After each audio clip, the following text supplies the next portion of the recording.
بعض اوقات ولیوں کو لوگ کچھ بھی کہہ دیتے ہیں، کچھ برا بھلا کہہ دیتے ہیں، جس کی پہلے بات ہو رہی تھی.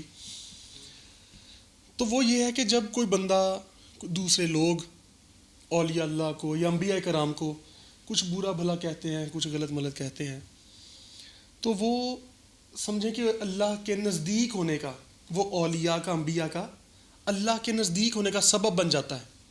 لوگ انہیں برا بھلا کہتے ہیں اور وہ ولی اللہ کے اور قریب ہو جاتا ہے.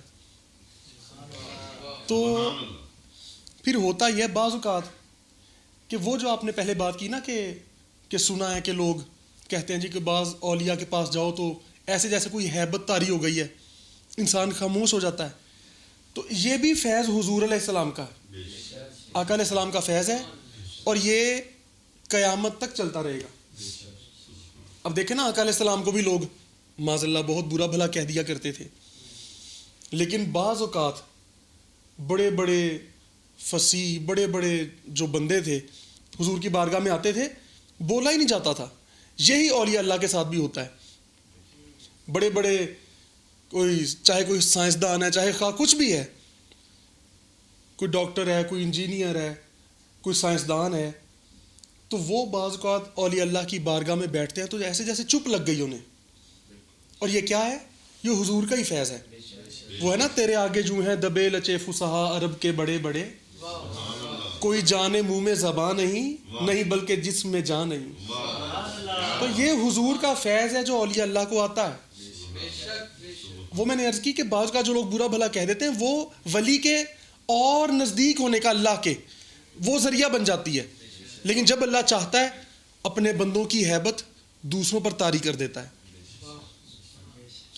اور اسی طرح ہی دور دراز سے بیٹھے فتوے دے دینا بڑا آسان بات ہے.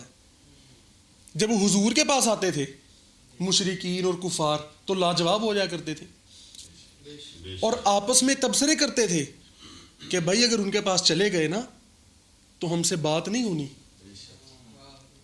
جب انہوں نے بولنا ہے تو ظاہر ہے وہ دہن جس کی ہر بات وہی ہے خدا.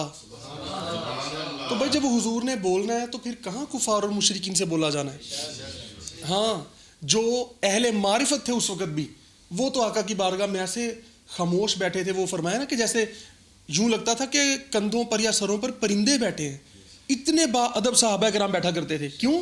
وہ اہل معرفت تھے، اہل نظر تھے. ہاں، جو کفار و مشرکین تھے، بدبخت تھے اور آج بھی ہیں، وہ حضور کی ذات پر طعن و تشنیع کرتے ہیں. یہ انتہائی بدبختی ہے. اور اسی طرح ہی جو اولیاء اللہ کو مانتے ہیں وہ آج بھی اہل معرفت ہیں، اہل نظر ہیں. وہ تو ولی کے پاس آئیں گے، دیکھیں یہاں آتے ہیں اولیاء اللہ، آتے ہیں اچھے لوگ، آتے ہیں خاموشی سے ادب سے بیٹھتے ہیں، اور دور دراز بیٹھے جو فتوے دے رہے ہیں وہ بھی ہم سب کے سامنے ہیں. اور آپ کو پتہ ہے کہ مرشد پاک کے بارے میں بھی یہ باتیں بڑی مشہور ہیں. جب فتویٰ دینے والوں نے کہا، ان کو کسی بندے نے کہا بھائی یار لسانی سرکار کے پاس جا کے بات ہی کلیئر کر لو، تم جو یہاں بیٹھے فتوے دے رہے ہو اور تبصرے کر رہے ہو. تو پتہ مولویوں نے کیا کہا؟ مولوی کہتا یار لسانی سرکار کے پاس نہ جانا، اگر وہاں ہم چلے گئے نا انہوں نے ہمیں منا لینا ہے، انہوں نے ہمیں منا لینا، جاؤ نا یہیں سے فتوے دے دو. تو یہ حضور کا فیض ہے، رسول اللہ کا فیض اپنے امتیوں میں آنا ہے، اپنے اولیاء میں آنا ہے.